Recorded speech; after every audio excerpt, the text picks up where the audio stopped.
Ya, pero no te veo la mano. No, y la luz está, pero está muy fuerte. Incluso da calor. Sí.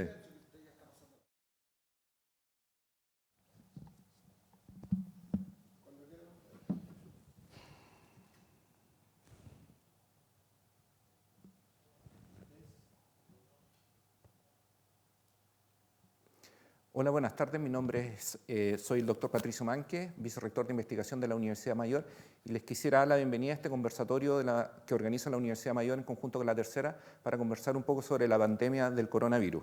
Nos pueden seguir en vivo a través del sitio web de la universidad, que es umayor.cl, y a través de latercera.com. Además, nos pueden seguir en Instagram @umayor y @investigaumayor, y pueden utilizar los hashtags coronavirus, COVID-19 y umayor. Para este conversatorio nos acompañan la doctora Lorena Hofmeister, que es la directora de la Escuela de Salud Pública de nuestra universidad, el doctor Enrique París, que ha sido un importante vocero nacional para esta pandemia y además decano de la Facultad de Ciencias de la Universidad Mayor, y el doctor Rodrigo Pérez, que es investigador de nuestro Centro de Economía y Políticas Públicas.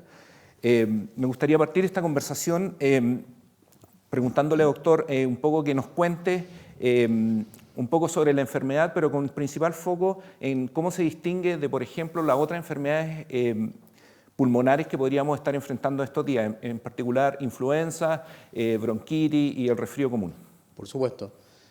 Desgraciadamente no es fácil hacer la distinción clínica, es decir, la influenza, el coronavirus, COVID-19. El resfrío común es diferente, pero sobre todo influenza, COVID-19, adenovirus, por ejemplo, parainfluenza, van a tener síntomas muy parecidos, es decir, fiebre alta, mucha tos, dolor de garganta, dolor de cabeza, malestar general, mucho malestar general. Es por eso que nosotros hemos insistido que en el caso que un paciente presente ese tipo de síntomas, se proteja, no puede ir al consultorio o a la clínica sin protección, se proteja, vaya al lugar donde va a ser atendido, de esos antecedentes, o sea, qué es lo que está presentando, cuente si viene o no viene de un país con alta prevalencia viral o cuente si ha estado en contacto o no con una persona enferma. Y ahí el diagnóstico, desgraciadamente, tiene que ser con un examen de laboratorio, porque si no, no es fácil hacer la diferenciación clínica. Puede hacerse un examen de laboratorio, por ejemplo, para la influenza, para descartar que no tenga influenza, pero lo ideal, y es lo que hemos estado promoviendo y proponiendo, es que se haga el examen, la reacción de polimerasa en cadena en tiempo real, para detectar justamente el coronavirus. ¿Por qué? Porque el ejemplo que nos ha dado Corea demuestra que si tú detectas el paciente con el examen y lo llevas de inmediato a la cuarentena, se evita la diseminación del virus. En esta etapa en que nosotros estamos, lo fundamental es evitar la diseminación viral. Lorena, aprovechando un poco lo que comenta Enrique, ¿cómo podríamos, primero, qué es lo que es una pandemia? Definir lo que es una pandemia, hablar un poco de que estamos en fase 4, existe una fase posterior a la fase 4, y lo otro, comparar un poco los casos de éxito. Se ha hablado mucho de Corea, pero también han habido casos como el caso de Italia. ¿Qué se ha hecho bien, qué se ha hecho mal en general en esto? Mira, la pandemia es cuando tenemos un agente que es nuevo, que no lo conocemos, por lo tanto la humanidad no sabe cómo defenderse. Y no hay inmunidad porque no hemos tenido el agente antes, y tampoco posiblemente hayan mecanismos para protegerse como una vacuna. Y la pandemia, la característica que tiene es que está este agente y que se va reproduciendo en distintos territorios en el mundo. No tiene tanto que ver con la cantidad de casos, sino dónde se ubican los casos. También otro rasgo importante de una pandemia es que la transmisión persona a persona tiene que ser efectiva. O sea, cuando ese agente tiene capacidad y el mecanismo de transmisión hace que sea muy fácil que las personas se contagien, ¿ya? Y además que tiene otro criterio que tenemos que conversar, tiene que ver con qué tan leve o qué tan severo o grave es la enfermedad que produce. Cuando estamos frente a un agente que produce una enfermedad donde hay un porcentaje importante de casos graves, eso también es indicativo de una pandemia. Actualmente se declaró como pandemia, se reconoce el COVID-19 como una pandemia. También tuvimos una pandemia en el 2009 con una influenza, la H1N1, que estos son pandemias del siglo XXI, Y al principio de este siglo, el 2003, una pandemia que no llegó a Chile, afortunadamente, que también era la misma familia del coronavirus que tenemos ahora, que era el SARS. Fue el SARS que fue el 2003. Y esa experiencia golpeó mucho a los asiáticos. China, Beijing, sufrió mucho con esta enfermedad, y muchas de las acciones que se tomaron ahora también reflejan los aprendizajes de ese momento. Y en términos de la situación económica, Rodrigo, me gustaría que pudieras comentar un poco, porque en el fondo estamos enfrentando medidas bastante restrictivas. Entonces, ¿cuál es el escenario económico que estamos enfrentando tanto a nivel nacional como internacional a raíz de esta pandemia que estamos enfrentando y de lo que hemos aprendido a propósito de lo que comentaba Lorena de pandemias anteriores?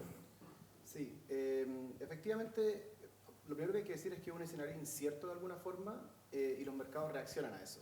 Entonces eso se observa, por ejemplo, en las bolsas en Estados Unidos, en Chile también, donde hay varias reacciones importantes en términos de caída en estos mercados. De igual forma, las proyecciones de crecimiento, por ejemplo, se han estado revisando a la baja en todos los casos. Para el caso de Estados Unidos, para el caso a nivel global, mundial, el caso de Chile también es la misma situación. Hay que recordar que para el caso chileno ya se venía con un crecimiento relativamente bajo. Se habían realizado revisiones a ese crecimiento que se esperaba para el 2020 a la baja de nuevo, y esto del coronavirus, ahora en marzo, las últimas proyecciones están en torno a crecimiento 0%, 1% los más optimistas. Entonces, efectivamente, esto va a tener un impacto a nivel global en términos de la oferta, la cadena de suministros, en términos de demanda por productos, y ahí nosotros lo vamos a sentir por el lado del cobre.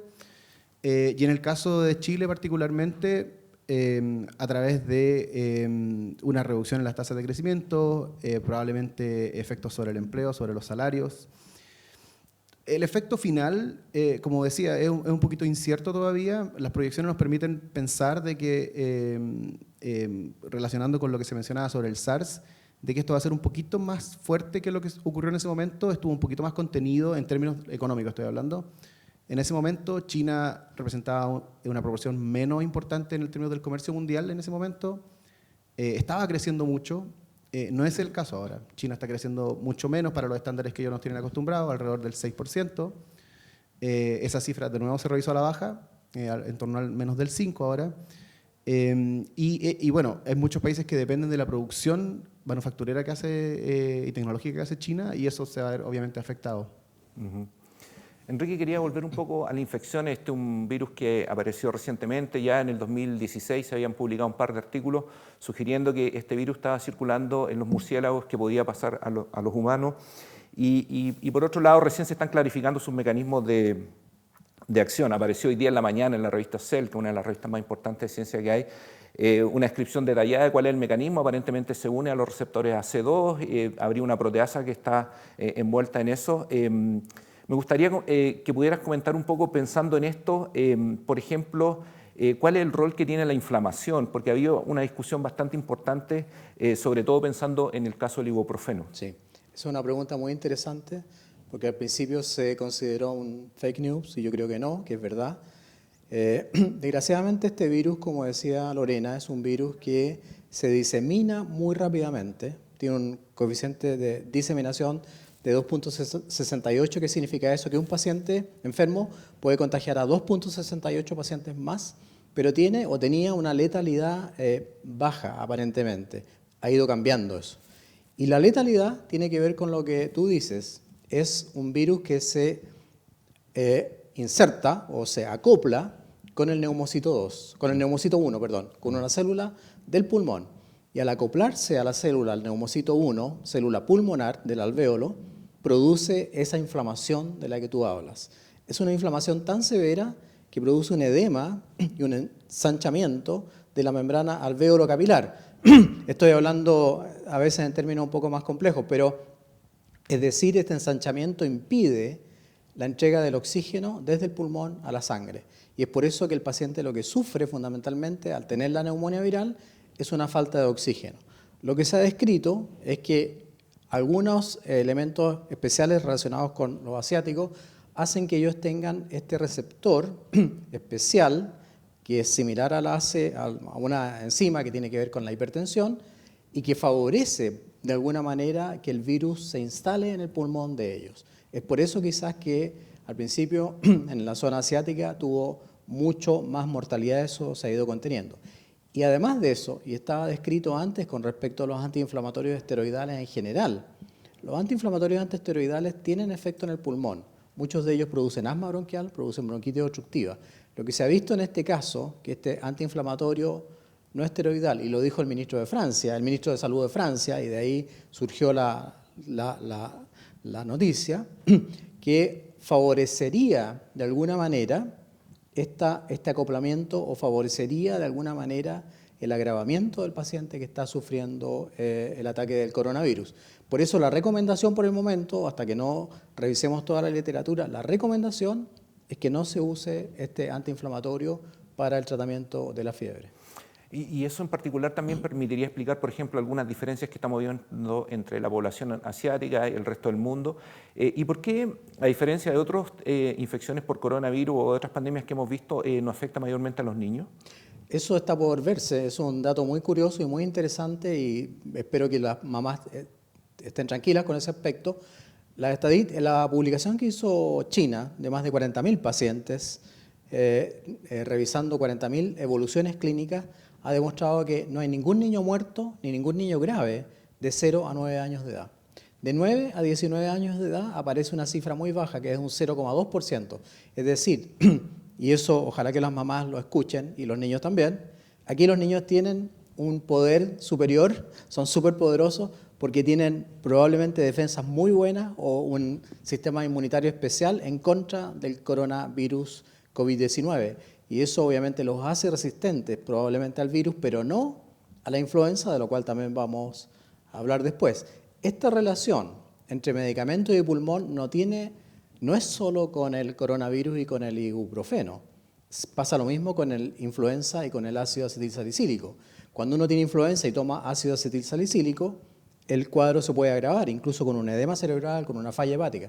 Por lo tanto, hay relación siempre entre los efectos que puede producir un virus en el ser humano y algunos medicamentos. Por eso es que yo estoy en contra de la venta libre de medicamentos, porque desgraciadamente tú tomas un medicamento y no sabes lo que te puede pasar, a no ser que sea recetado por un clínico.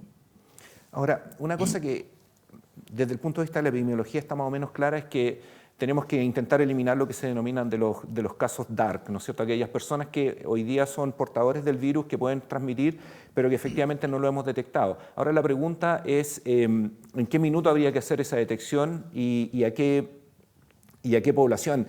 Si comenzar a intentar hacer diagnósticos masivos o solamente aquella población que sea más sintomática. Y nosotros nos imaginamos que puede estar las personas siendo sintomáticas y tal vez ese sea el momento de detección. Desde el punto de vista epidemiológico, ¿qué impacto tiene el diagnóstico? En enfermedades infecciosas que se transmiten, uno es importante detectar tempranamente para tratar a la persona y ver la evolución y evitar que se agrave. Pero también la detección tiene la lógica de saber que esa persona tiene la infección y evitar que siga contagiando. Entonces, en ese sentido, la detección y las pruebas diagnósticas siempre son relevantes y ahora siguen siendo relevantes. Cuando estábamos, hace 2 o 3 días, estábamos en la fase 3, donde hay pequeños clústeres o como agrupaciones de casos, pero la autoridad sanitaria y podemos saber cómo se contagiaron, ¿ya? Esa contención se empieza a abrir y ya vamos teniendo más casos donde las personas no podemos saber dónde se contagió.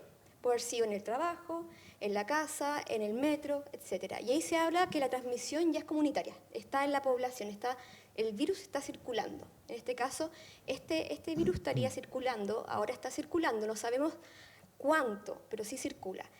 Por lo tanto, la detección sigue siendo relevante. Y la capacidad de los sistemas para detectarlo está siendo un factor relevante cuando uno compara los distintos países, los que están haciendo ahora in situ. Esto es bien interesante que vayamos viendo cómo lo manejan otros países y qué cosa va resultando y qué no. Ahora, ¿cómo sabemos que algo resulta? Bueno, si ya hay transmisión comunitaria, lo que queremos es que cada día haya menos casos nuevos.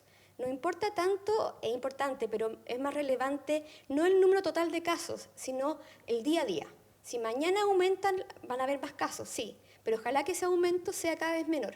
Eso es una buena prueba de que está funcionando. Países como Corea del Sur ha hecho un tema muy interesante y una capacidad de hacer test que realmente es sorprendente. El último reporte que leí, hacían 15.000 al día y tenían un acumulado de test de 200.000 casos. Eso significa que pueden identificar no solamente los más graves, que es clínicamente más fácil de detectar, sino también detectar personas que tienen una enfermedad muy leve o muy moderada.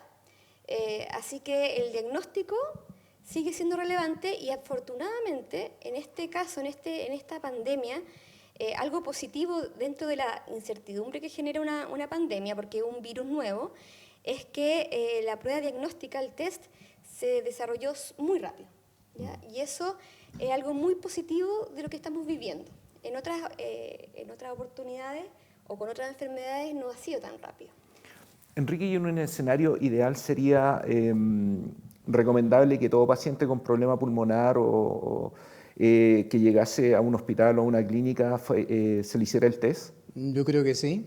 Cualquier paciente con problemas pulmonares que tenga síntomas o que ha estado en contacto con gente enferma y no tenga síntomas, hay que hacerle el test. ¿Por qué? Los estudios también publicados por los chinos, más de 15.000 casos revisados, un estudio un poco menor, pero gigantesco, 15.000 casos. ¿Quiénes son los que fallecen? Justamente los que tienen enfermedades pulmonares crónicas, los que tienen cardiopatías, digamos, de difícil manejo, los que tienen diabetes descompensada, los que tienen obesidad mórbida. Es decir, esos pacientes, si se sienten ya con algún síntoma y van al hospital o van a la clínica, yo creo que preferentemente deben ser sometidos al examen, porque se sabe ya por la literatura, por las publicaciones, que desgraciadamente pueden evolucionar peor. El coronavirus está presente en el mundo hace más de 3.000 años. Lo que pasa es que estos 3 coronavirus, Lorena nombró uno el SARS, hay otro el MERS y ahora el COVID-19, sufrieron una mutación, como decías tú, por la intercambiabilidad con el murciélago o con el pangolín, en este caso. Dentro del animal mutan, cambian y vuelven al ser humano mucho más potentemente. Yo creo que lo que tú has dicho, y creo que la autoridad sanitaria debe tomar en cuenta de eso, y los agentes sanitarios también, cualquier paciente con una patología de riesgo que llegue a consultar, yo prefiero que le hagan el test de inmediato. Hoy día leí una cosa muy gráfica. Decía, si le estamos haciendo el test solo a los que están enfermos, estamos mirando por el retrovisor, estamos mirando hacia atrás. Claro. Y nosotros tenemos que mirar hacia adelante, no hacia atrás. Por lo tanto, creo que lo que ha dicho Lorena, que hay que masificar el test, y para eso las universidades han dado todo su apoyo. Entre ellos nuestra universidad, la Universidad Mayor, el laboratorio que dirige el doctor Patricio Mann, que está ofreciendo hacer los tests para detectar el coronavirus y aumentar la cantidad de pacientes o de gente sometida al test.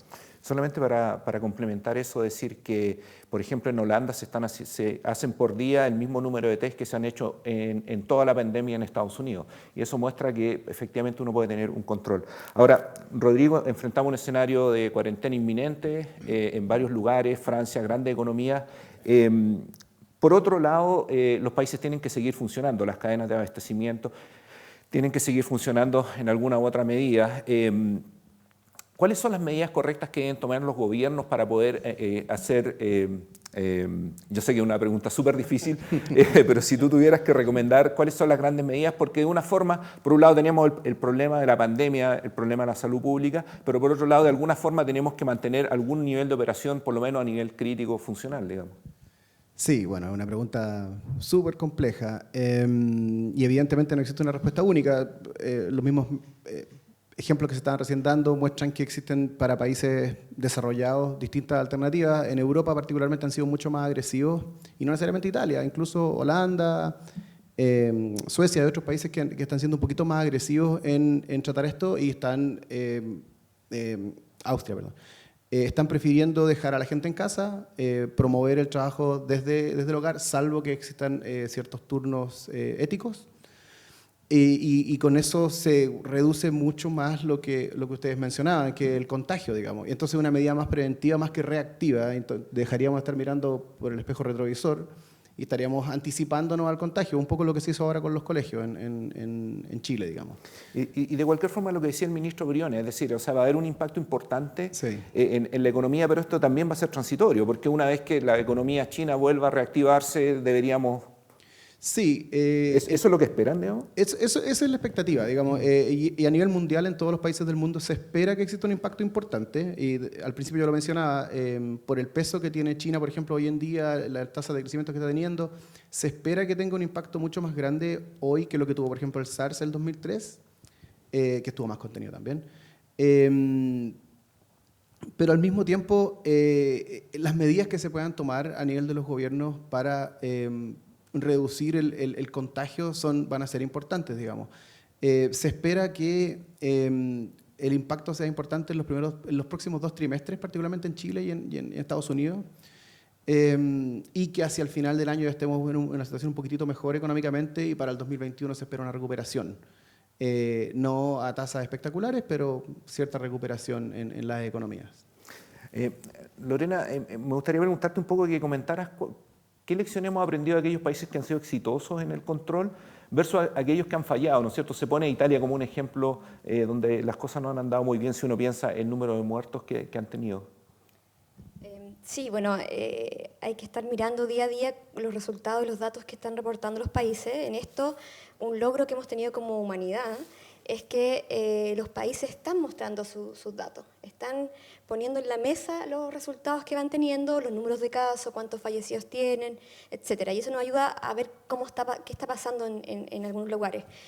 La letalidad es un indicador súper importante para ver cómo avanzamos, porque son el porcentaje de personas con la enfermedad que fallecen, ¿ya? Esto, claro, ahora tenemos lo que está pasando hasta ahora, ¿ya? Así son las epidemias y las pandemias, no tenemos toda la información y hay que tomar decisiones con la información que tenemos. Entonces tenemos algunos países donde la letalidad es de 0,4, 0,7, 0,8 y otras que están teniendo una letalidad mucho más alta. Y que nos sorprenden también, porque uno dice, bueno, países con más riqueza están mostrando dificultades enormes.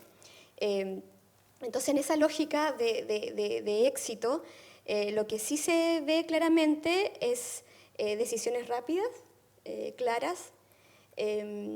La cuarentena es un concepto difícil de explicar y merece explicación. La cuarentena es un confinamiento que tiene que ser obligatorio, no necesariamente tiene que ser castigado, pero sí obligatorio, que permite a las personas quedarse en sus casas o en el hospital o en otro lugar, la cuarentena puede ser en distintas partes, y evitar la propagación. Ahora, claro, si uno ve China, por ejemplo, China tiene un sistema político y una cultura distinta a la nuestra y distinta a la europea. Tuvieron una cuarentena muy ruda que recién hace poquitos han ido soltando un poco, y lo que hay que tener claro es que el éxito final o la evaluación final está por verse también, porque, por ejemplo, China logró bajar el número de nuevos casos. Ahora recién estaba mirando unos datos y los nuevos casos que tuvieron de un día para otro eran 29 casos nuevos, lo que es súper bueno. Claro que sí. Muy, muy bueno. Es un logro para ellos. Eso claramente hay que estar contento con lo que han hecho. Pero cuando se van relajando las cuarentenas y las restricciones y se empieza a volver la rutina, hay que ver qué va pasando con estos contagios, porque el virus todavía está y todavía no tenemos una vacuna en una forma de generar mayor inmunidad, ¿ya? Por lo tanto, hay algunos éxitos como Corea del Sur, China, que son bastante interesantes y hay que ver cómo resuelven la otra etapa. Cuando ya empiezan a bajar los nuevos casos, se relajan algunas medidas, ¿y qué pasa? Porque este virus nos va a seguir acompañando, no va a ser solamente este año, va a permanecer con nosotros. Y en el caso de Italia, es bien interesante y hay que estudiarlo porque el aislamiento, al parecer, no fue tan efectivo. Al parecer, lo que reportan es que las personas no necesariamente se quedaron en sus casas, sino que siguieron haciendo vida social. Y hubo unos llamados también, por ejemplo, de que por favor los más jóvenes se quedaran en la casa, no salieran. Y claro, habría que después evaluar hasta qué punto se podría haber hecho mejor. Y en culturas también como la española, donde la gente hace mucha vida fuera de la casa, en bares, se junta fuera de la casa, donde hay mucha vida social, también es difícil en esas culturas que sigan rápidamente un mensaje de aislamiento social. Entonces, hay que ir mirando, pero sí hay cosas que están resultando. Sí.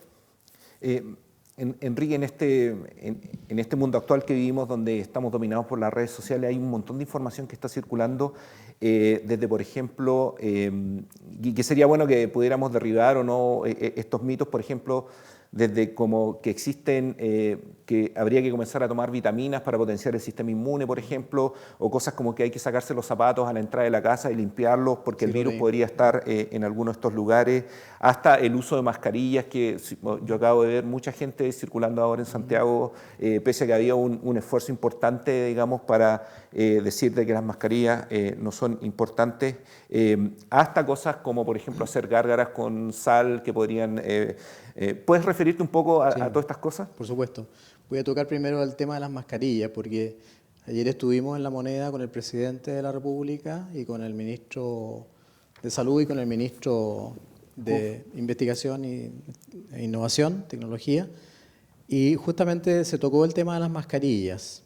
Yo creo que en el caso de las mascarillas, y un mensaje bien claro que hay que enviar, solamente tiene que ser para aquellos pacientes que están sintomáticos, es decir, si un paciente está con tos, con mucho romadizo, se siente mal, piensa que está enfermo, se pone mascarilla porque tiene que proteger a su entorno y de hecho debe ir con mascarilla a consultar.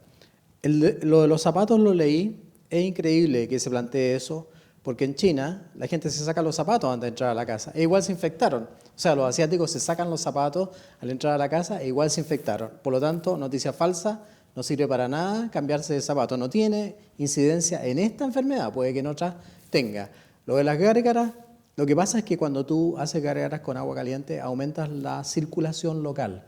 Por lo tanto, al aumentar la circulación local, llegan más leucocitos, más glóbulos rojos, más leucocitos, glóbulos blancos, que son los que tienen, y anticuerpos probablemente, que tienen las defensas, pero tú no puedes estar haciendo gárgaras día y noche permanentemente despierto y dormido, porque no es práctico, o sea, no es una solución práctica. La otra cosa que ha salido es, qué sé yo, el uso hasta de cocaína. Dijeron que la cocaína mataba el virus. O sea, es una cantidad de información falsa que está en las redes sociales. Por eso me gusta lo que hace la gente que es detractora de esas noticias. Pero también le veo la parte positiva a las redes sociales. Nosotros lo conversamos ayer con el presidente. Hay que utilizar las redes sociales justamente para la juventud, para la gente que sale mucho más, empezar a mandar mensajes de texto, empezar a dar información por vía de un smartphone para que la gente, digamos, tome conciencia de que esto es una situación social. O sea, tiene que haber un aporte de la sociedad para lograr contener la pandemia. Y además de eso, creo que es muy importante que la gente esté bien informada, o sea, que las fuentes de información sean confiables. Eso lo hemos conversado y tú lo sabes mucho, todo medicina basada en evidencia o la información basada en evidencia. Por eso cuando dicen algo como que sirve una cosa, yo le pregunto, bueno, ¿cuál es la evidencia? ¿Dónde lo publicaron? ¿Dónde? Eso es fundamental en este tipo de situaciones. Y en relación, me gustaría también aprovechar esta oportunidad para clarificar el uso de vitaminas, porque también el uso indiscriminado de vitaminas puede llevar a patología. Esa era la otra pregunta, sí, se me olvidó. Volviendo a la mascarilla, antes de esa, la mascarilla debe ser utilizada o debe ser guardada para los enfermos entonces y para el personal de salud. Porque si todos empezamos a comprar mascarillas, se agotan las mascarillas, en los hospitales, en los servicios de salud no van a tener mascarillas, que es donde obviamente tenemos que utilizarlas. China es capaz de producir 20 millones de mascarillas por día y Japón también. Las vitaminas. Bueno, la vitamina C se ha dicho mucho que lo que hace es favorecer la indemnidad de los tejidos. Podría ser esa una posibilidad. Pero que las vitaminas aumenten la inmunidad, las vitaminas en general, tomar un multivitamínico, no está demostrado. Sin embargo, lo que sí está demostrado es en lo que tú trabajas tanto. O sea, hay, digamos, para que la gente entienda, bacterias buenas que pueden ingresar al intestino y favorecer, digamos, la respuesta inmunitaria. Yo creo que por ahí más bien iría la recomendación. Y en ese sentido, complementando, es importante mencionar de que, como lo decía el doctor, el uso de probióticos en general se ha demostrado ser una muy buena herramienta para potenciar efectivamente el sistema inmune de tal forma de ir fortaleciendo el balance homeostático que que tiene que tener nuestro organismo. Este es un área muy hot en este minuto en investigación y existen ya disponibles una serie de medicamentos en base a probióticos, desde cosas tan simples como el yogur a cosas más sofisticadas que pueden ser utilizados y que yo creo que a la larga los estudios epidemiológicos con largos datasets van a permitir mostrar eso. A propósito de lo que decía Enrique, Rodrigo, me gustaría preguntarte un poco, claramente en una economía de mercado como la nuestra, es el mercado el que regula los precios, pero hoy día estamos enfrentando, por ejemplo, cosas como que el alcohol gel haya aumentado 10 veces su precio, o las mascarillas 10 o 100 veces su precio, o la gente esté acaparando en los supermercados, hay fotos en las redes sociales. ¿Qué herramientas tiene el gobierno para poder regular esto al final del día? Bueno, eso efectivamente se está viendo y solo para empezar, digamos, efectivamente en la economía nuestra los precios los determina el mercado. Entonces esto funciona en términos de oferta y demanda. Si es que existe el producto pero la demanda es mayor que la que se esperaba, entonces lo que hacen los productores o en este caso las tiendas que lo están vendiendo es sencillamente subir el precio, provocando una ganancia que no hubiesen tenido en situaciones normales, digamos. No hay ningún factor detrás ahí que nos esté señalando hasta ahora, digamos, de que aumentó el costo de producción, por ejemplo, sino que sencillamente una ganancia artificial que se está generando en función de quizás de esta compra excesiva de algunos bienes que acabamos recién de escuchar, que quizás hasta no son ni siquiera necesarios, digamos. Estas cajas de 50 mascarillas que se están vendiendo en todas partes por unos precios exorbitantes. No sé bien yo cuál sería la utilidad de hacerlo si es que uno no tiene los síntomas, no es población de riesgo, etc. Pero bueno, los gobiernos en general han actuado en otros países del mundo fijando precios, por ejemplo. En el caso chileno, lo que han hecho algunas municipalidades, traer algunos, Recoleta es un ejemplo pionero en esto y particular, traer algunos medicamentos y venderlo a precios más baratos, que son los precios que... Y dictando de alguna forma también, porque lo que va a pasar es que la gente va a empezar a ir a comprarlo allá y va a pasar exactamente lo mismo, digamos. No van a subir los precios, pero se van a agotar y vamos a tener grandes colas. Lo que están haciendo es priorizando la venta a las poblaciones de riesgo. Yo creo que una estrategia como esa es la adecuada. No hay ninguna razón para que, más allá de las fuerzas del mercado, puras y duras, para que estén subiendo los precios de esta forma hasta ahora. Al menos yo no he escuchado que existan un shortage de producción en otros países del mundo que justifiquen estos sobreprecios. Antes de ir a las preguntas que hemos recibido en las redes sociales, yo quería hacer un par de comentarios. Primero, porque son cosas bastante esperanzadoras. Primero, a menos de 70 días de que tuvimos la secuencia completa del virus, hemos sido capaces de iniciar el primer ensayo clínico en los Estados Unidos, en Washington, para probar la primera vacuna. Si estos ensayos clínicos funcionan y andan de acuerdo a lo esperado, podríamos tener quizás la primera vacuna disponible en más o menos 18 meses. Eso es realmente un hito científico, haber sido capaces de en menos de 70 días haber partido desde un virus que conocíamos muy poco hasta tener la primera vacuna experimental. Es una de las vacunas que se está trabajando en Alemania también y acá en Chile también el grupo de Alexis Kalergi. Y lo otro es que, como comentaba temprano, ya hay las primeras evidencias experimentales que son más o menos concluyentes de cómo el virus está entrando dentro de la célula y existiría un medicamento que ya está disponible que es para uso clínico, que sería un bloqueador selectivo, por lo tanto se van a comenzar los ensayos para probar este medicamento también. Así que yo creo que esas son buenas noticias. Entiendo que vamos a hacer ahora algunas preguntas que nos recibimos por redes sociales. Así es, estamos en vivo, la transmisión de latercera.com. Los invito a que se queden con nosotros. Estamos con nuestro panel de expertos. Nos están llegando bastantes preguntas a nuestro Instagram, InvestigaUMayor.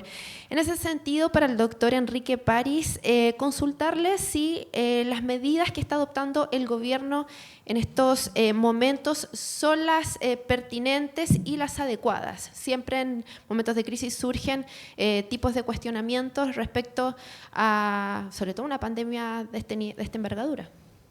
Bueno, yo tradicionalmente y independiente del gobierno de turno he apoyado las medidas que lleva a cabo la autoridad sanitaria, en este caso el Ministerio de Salud. Siempre hemos dicho que salud debería ser parte del Estado de Chile, un concepto relacionado con el Estado de Chile y no con los gobiernos de turno. Y el Estado de Chile tiene una larga tradición en salud pública, en tratamiento de otras pandemias como el H1N1, que ya la nombramos, Y existe una organización muy bien preparada dentro del Ministerio de Salud. Los funcionarios del sistema público de salud son excelentes. He escuchado a algunos diputados que han dicho que no están preparados. No es verdad. Todos, desde los TENS hasta los choferes, los camilleros, las enfermeras, las matronas, los tecnólogos, los kinesiólogos, los médicos, en fin, todos están haciendo un esfuerzo enorme. Hay que recordar que tanto en España como en Italia, la gente salió a los balcones en forma coordinada para aplaudir y darle las gracias a los agentes sanitarios, a la gente de salud que está trabajando y que a lo mejor está también exponiéndose, pero que lo hace con seguridad. Yo creo que las medidas que ha tomado el gobierno, como declarar, digamos, un estado especial de salud para tener más recursos, contratar más gente, comprar una cantidad importante de elementos que están en la Senabast, adelantar la campaña de vacunación contra la influenza, informar por las redes sociales, hasta el momento ha sido efectiva, además de las últimas medidas que decretó el presidente ayer. Creo que son las medidas correctas. Lo que nosotros le dijimos a la autoridad es que ojalá hubiese una vocería consensuada, que es muy importante, y la Lorena lo dijo al pasar, una vocería consensuada y única, y lo segundo, que se reforzara la toma de muestras en forma más amplia, más masiva, para justamente detectar a los pacientes antes de que enfermen y evitar, obviamente, la diseminación viral. Tenemos otra pregunta para la directora de la Escuela de Salud Pública, la doctora Lorena. Nuestra usuaria Fran Frenkel pregunta, ¿puedes quedar con secuelas después de tener la enfermedad y cuáles serían estas? Ese es un tema súper relevante porque, claro, como la enfermedad es nueva, la historia natural de la enfermedad, o sea, cómo se desarrolla, se va construyendo con la evidencia que tenemos de los casos, ¿ya? Y de los estudios que se están haciendo, que afortunadamente han sido súper rápidos, ¿ya? Y están siendo muy oportunos. Lo que se ve, los datos nos muestran que hasta ahora el 80% de las personas tienen una enfermedad leve o moderada que no quedarían con secuelas, que sería un evento agudo. Sin embargo, igual hay algunos casos y algunos reportes que muestran alguna secuela en términos de capacidad respiratoria, pero la evidencia se está construyendo. Hasta ahora, la noticia positiva es que la mayoría de las personas se sanan de esta enfermedad. Pero obviamente no está todo dicho. Piensen que el primer caso fue el 8 o 9 de diciembre en China. Eso fue hace muy poco tiempo, ¿ya? Entonces todavía estamos construyendo mucha evidencia y una de las cosas retomando una pregunta que me hizo Patricio acerca del tema de las fases de una pandemia, claro, estamos en la fase 4, hay otras fases que tienen que ver con el grado en que se empiezan a mitigar las consecuencias de la pandemia, y hay una fase también donde el riesgo grande pasa, pero la instrucción es, bueno, que descansen los sistemas de salud y los profesionales que trabajan, los trabajadores de la salud, que se repongan los servicios que se vieron afectados. Hay ciertas consultas, por ejemplo, que estos meses no se van a hacer. Y, sobre todo, aprender y evaluar las cosas que no sabemos. Una de ellas es contestar esa pregunta con mayor seguridad. Otra, saber qué pasa con los niños. Es una súper buena noticia que no se enfermen gravemente, pero no sabemos, pero sería súper bueno saber hasta qué punto transmiten la enfermedad o cuánto durará el evento en ellos y cuánto tiempo pueden transmitir. Eso nos ayudaría a tomar decisiones tan difíciles como cerrar o no los colegios, claro, que tiene un costo social enorme. Entonces tenemos mucho por hacer. Y el llamado es a que epidemiólogos, salubristas, todos los investigadores se hagan preguntas y que trabajemos durante este año y el próximo a contestarlas. Solamente para complementar un poco esa respuesta, quería mencionar de que los estudios hoy en día muestran de que la inmunidad que genera el virus es de bastante corta duración y no es una inmunidad muy potente y no debería ser muy protectora, por lo que esperamos que haya un rebote probablemente en algún tiempo y todavía no sabemos muy bien cómo nos vamos a comportar en ese rebote, porque la inmunidad para estos virus particularmente aparentemente no es muy poderosa. Sí, tenemos hartas preguntas en nuestro Instagram y una de ellas es para nuestro economista, el doctor Rodrigo Pérez. Brevemente, doctor, el Banco Central bajó la tasa de interés. ¿Qué consejo le daría a los consumidores?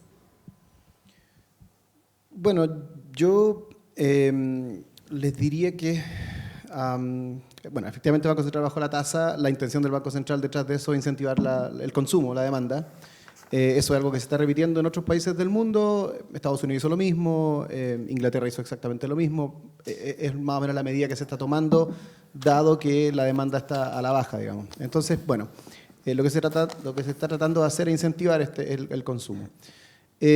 Para mí, lo más importante es mantenerse tranquilo en términos del consumo. Yo no veo ninguna razón, más allá de los resguardos que hay que tomar en términos de salud, por supuesto, para sobreconsumir. Pienso que hay que, de nuevo, mantenerse cauto, pero mantener una demanda que es la apropiada para el consumo que uno tiene, digamos. Yo particularmente recomendaría que la demanda que uno estaba haciendo el mes pasado debiera ser más o menos la que uno va a estar teniendo este mes. Yo no veo por qué eso habría de cambiar si es que uno tiene un consumo que es más o menos consciente, digamos, en términos de alimentos, en términos de medicamentos, etc. Yo no veo ninguna razón para sobrereaccionar en términos de salir disparado a los supermercados a consumirlo todo y a acaparar todo. No hay ninguna razón para eso. Y tampoco veo tantas razones para un pánico mayor y dejar de consumir y sencillamente guardar toda la plata en vistas de un apocalipsis que probablemente no va a ocurrir, digamos. Bien, seguimos en nuestra transmisión en vivo, latercera.com, desde la Universidad Mayor en este conversatorio.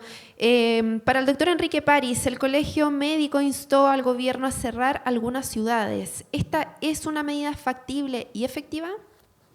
Bueno, yo creo que en otros países se han tomado medidas similares.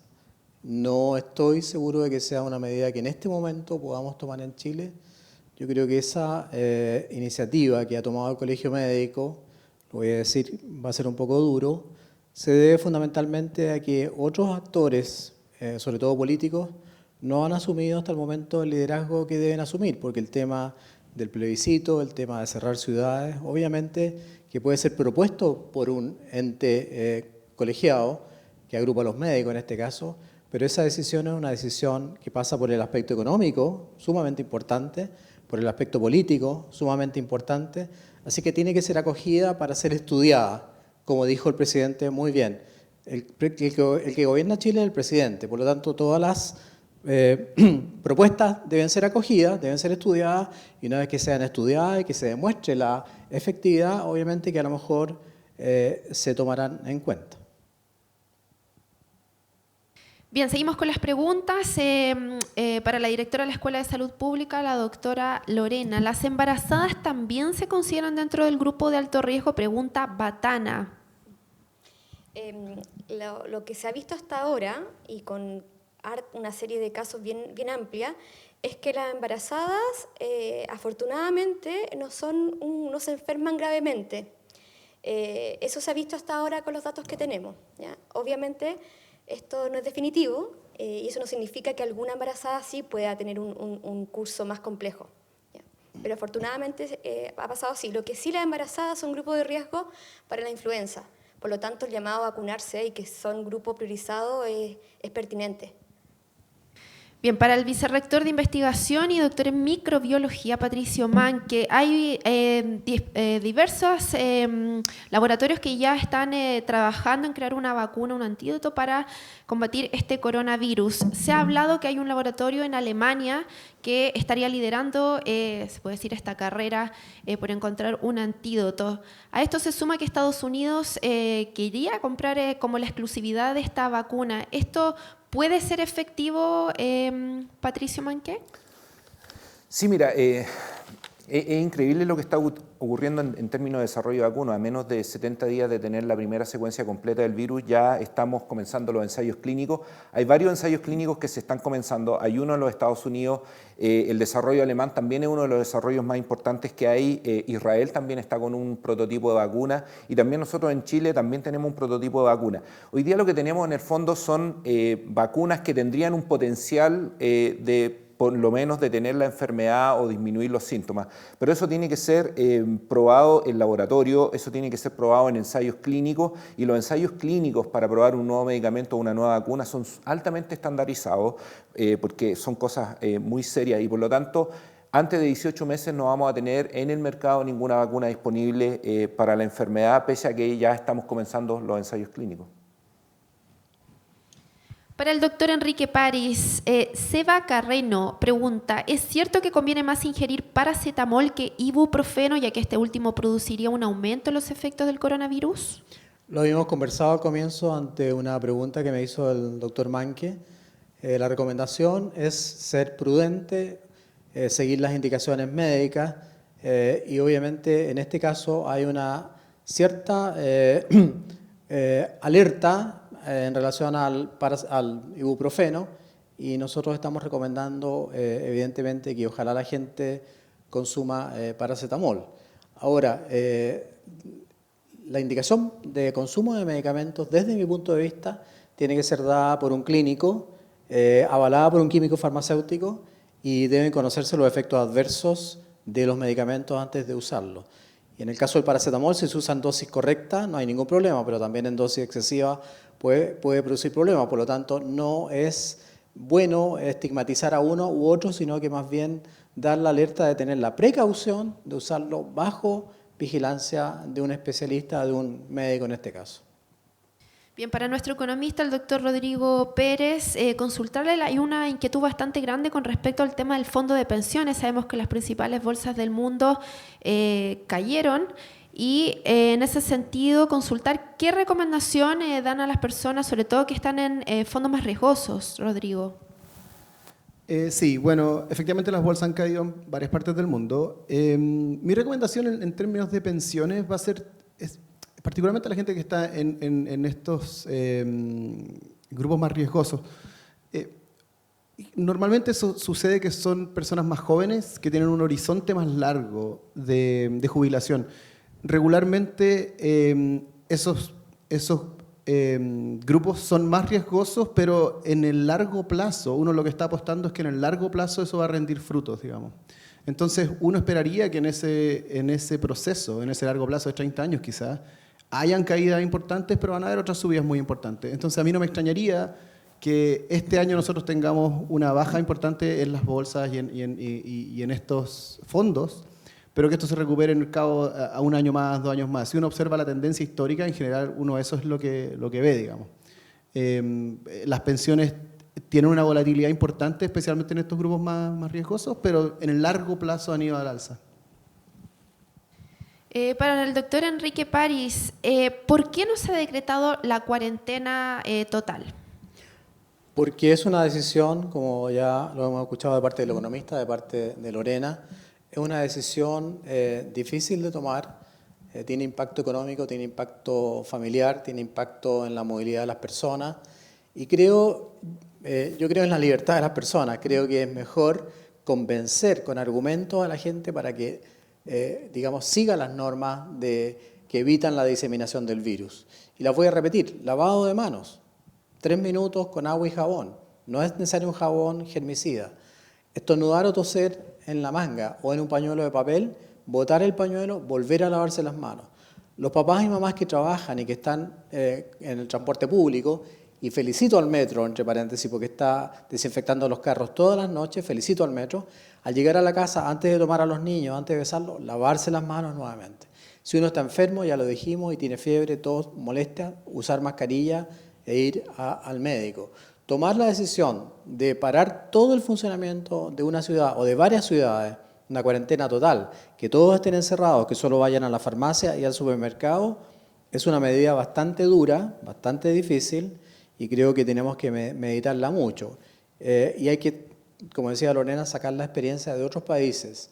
En otros países se ha hecho, pero se ha hecho concomitantemente con una campaña muy importante de distanciamiento, de aislamiento de las personas de forma, digamos, personal, y además de detección de muchos exámenes de laboratorio para detectar a los portadores antes de que enfermen, incluso antes de que empiecen a contagiar. Bien, seguimos con con las preguntas a través de nuestro Instagram. Un Mayor investiga. ¿Cuánto tiempo debe quedarse aislada una persona que tuvo coronavirus después de recuperada para no contagiar? Pregunta Manuela Anit. Esa es una pregunta que también tiene que ver con la investigación que se está haciendo, pero acaba de salir un artículo donde se midió el estado, digamos, la vida media o cuánto tiempo debe permanecer la persona. En general son 5 días de incubación y 14 días en las cuales la persona tiene que quedar enclaustrada, por así decirlo, encerrada, para evitar la diseminación del virus. Y es por eso es que es tan difícil, como decía la doctora Hofmeister, encerrar a una persona en 14 días porque tiene que estar dentro de una pieza. La persona que lo atiende dentro de la casa tiene que atenderlo con guantes, con mascarilla, incluso con pechera, entregarle la comida en una bandeja y esperar que coma, sacar todo. Si el que está en cuarentena va al baño, después hay que desinfectar el baño con agua y con cloro. Eso es muy importante porque si no se disemina el virus también dentro de la familia. O sea, no es una cosa fácil de llevar a cabo y requiere mucha educación, muchas redes sociales. Yo creo que la labor que cumplen los periodistas acá y los medios de comunicación, como La Tercera, son fundamentales. De hecho, aprovecho felicitar a La Tercera porque la infografía que ha publicado en el diario, en papel, la infografía y en internet, ha sido estupenda. O sea, los gráficos, la forma como ellos llaman a prevenir, cómo se contagia el virus, ha sido muy bien hecha y los felicito. Bien, para el doctor Patricio Mann, que pregunta, Camprade, ¿es cierto que el calor frena el virus? Me refiero al clima, no a tomar té, dice. Si es así, entonces en Chile el contagio será mayor una vez que entremos en otoño o invierno. Bueno, yo creo que hay varias cosas que hay que considerar, ¿no es cierto? Hay un cierto nivel de susceptibilidad que tiene el virus a la temperatura ambiental, pero eso tampoco está muy bien clarificado. También el virus tiene una vida media en el medio ambiente que también estamos intentando determinar, que es un poco más, o es alrededor de las 12 horas. Lo que sí también hay que considerar es que conforme nos acerquemos al invierno, cambia la epidemiología global de la población, porque en el fondo también comienzan a aparecer los virus invernales. Deberíamos tener sincicial, deberíamos tener influenza, parainfluenza y algunos otros virus, y por lo tanto también el frío de alguna forma también tiende a tornarnos un poco más inmunosuprimidos o más susceptibles a infecciones por una serie de cambios fisiológicos. La temperatura juega un rol importante. Yo creo que todavía eso no está determinado, pero sí han habido algunos reportes que indican que temperaturas entre los 26 y 28 grados Celsius harían con que la transmisibilidad del virus se viera afectada. Pero yo creo que eso no hay nada conclusivo. No sé, Enrique, si tú quieres complementar eso. No, yo siempre contraargumento que la temperatura del ser humano es de 36,5, 37 grados. Entonces, si el virus fuera resistente o muriera, al revés, si muriera a los 26 o 27 grados, quisiera que me explicaran por qué se desarrolla dentro de un individuo que tiene normalmente 36 o 37 grados. Claro, Entonces, es ilógico suponer eso. Ahora, el frío sí tiene que ver obviamente con la inmunidad, con la circulación local, con la mayor circulación viral. Y ahí quisiera aprovechar de decir algo que no sé si lo van a preguntar, pero si no lo preguntan lo quiero decir. Los virus tienen un genio epidemiológico, es decir, se comportan como una curva. Todos los virus hacen lo mismo, llegan a un máximo, a un pic y comienzan a bajar. Nosotros calculamos que este pic o que esta evolución de este virus va a durar aproximadamente 8 semanas y después, como dijo Patricio Manque, van a venir otros virus, va a venir la influenza, va a venir el sincicial, el adenovirus que ya está presente. Los virus entre ellos colisionan, es muy raro que dos virus estén en su máxima expresión circulando al mismo tiempo. Por lo tanto, nosotros esperamos que haya una caída y eso va a ir en beneficio de la economía quizás, pero van a aparecer otros virus, sobre todo el de la influenza. Como la inmunidad es débil, y lo dijo Lorena, es capaz que el otro año vuelva a aparecer el coronavirus, pero ya estamos preparados. Entonces, esto es nuevo para todos, no hay una receta mágica y todos estamos aprendiendo de esta situación.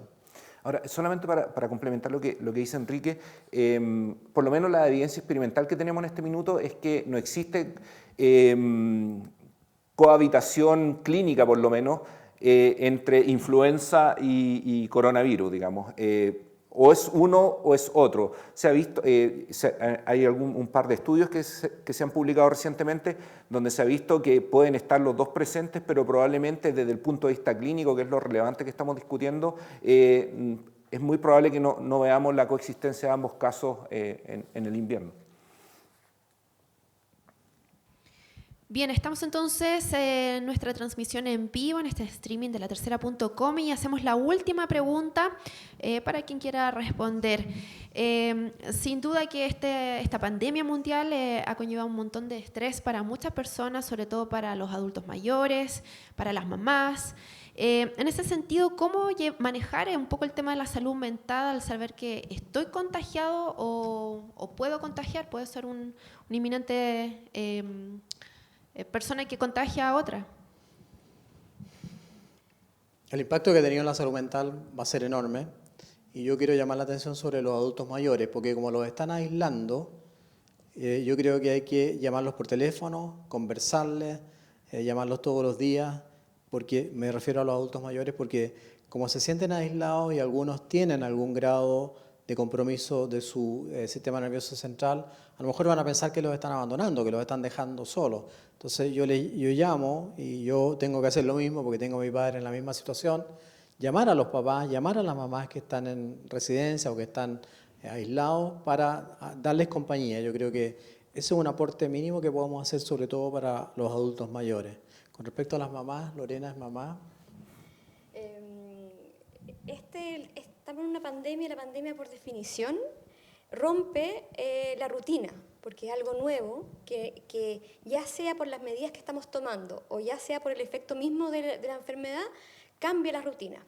Y el último tiempo en Chile ha sido un periodo de pérdida de rutinas y de mucho cambio social.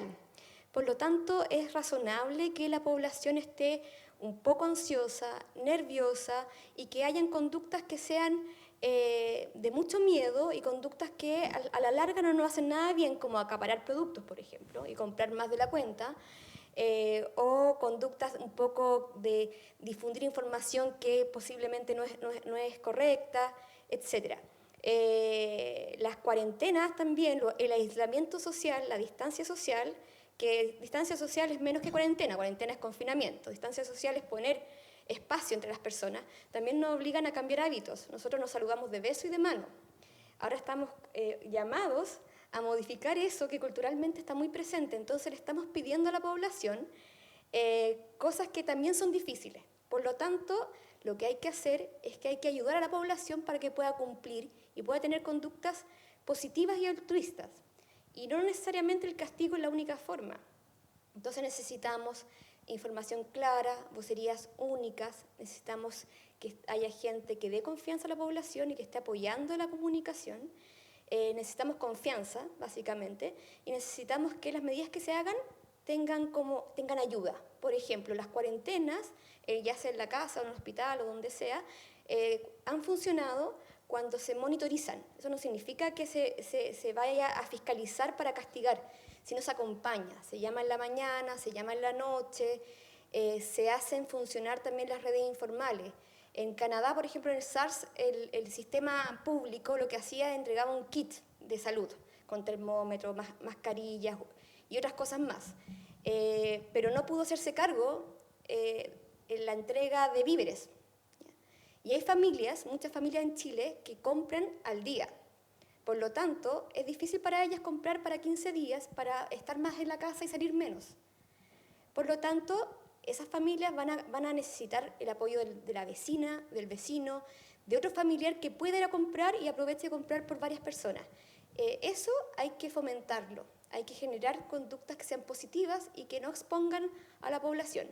En ese sentido, ese es el llamado de estos meses, para acompañar a las personas, entender que esto genera emociones complejas. Las cuarentenas son súper aburridas.